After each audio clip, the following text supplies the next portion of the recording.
आपली काही चुकी असतात त्या हिशोबाने जर की त्यांनी आपल्याला बाबा की फाईन हे झालंय असं ते झालंय, हा ह्या संदर्भात फाईन मारा तुम्ही की बाबा जेवढं नियम आहे जे आमचे काय, असे नाही की बाबा आम्ही बी कुठं चुकत नाही असं काही नाही, प्रत्येक रिक्षावाला कुठं ना कुठं चुकतो, पण जेणेकरून एक काहीतरी एक लिमिट असतं त्या हिशोबानं तुम्ही फाईन मारा. कारण की रिक्षावाल्यांची बी परिस्थिती अशी नाही जेणेकरून तुम्ही 5,000 त्यांना सांगताय, 4,000, 2,000, 1,500 हे फाईन मारू नका तुम्ही साहेब. कारण कसं आहे की जीवाचा रान करून दिवसभर रिक्षावाला रिक्षा चालवतो आणि तर कुठं त्यांना पैसे कुठं संध्याकाळी दिसतात ते बी 500-700 रुपये साठी तो दिवसभर जीवाचा रान करत असतो. चुकत असेल तर तिथं समजवण्याचा प्रयत्नही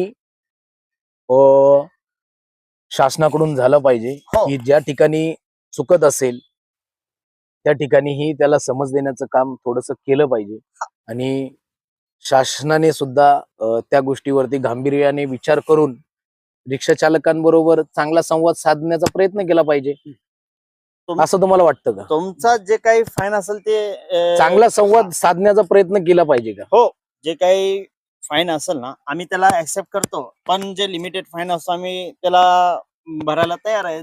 200 किंवा 500 म्हणा जास्तीत जास्त, पण त्याच्यावरती रिक्षावाल्याची म्हणजे हैसियत नाही, ऐपत नाहीये नाहीये. कोण काय बी म्हणून नाहीये, कारण की रिक्षावाल्यांची परिस्थिती फार बिकट आहे.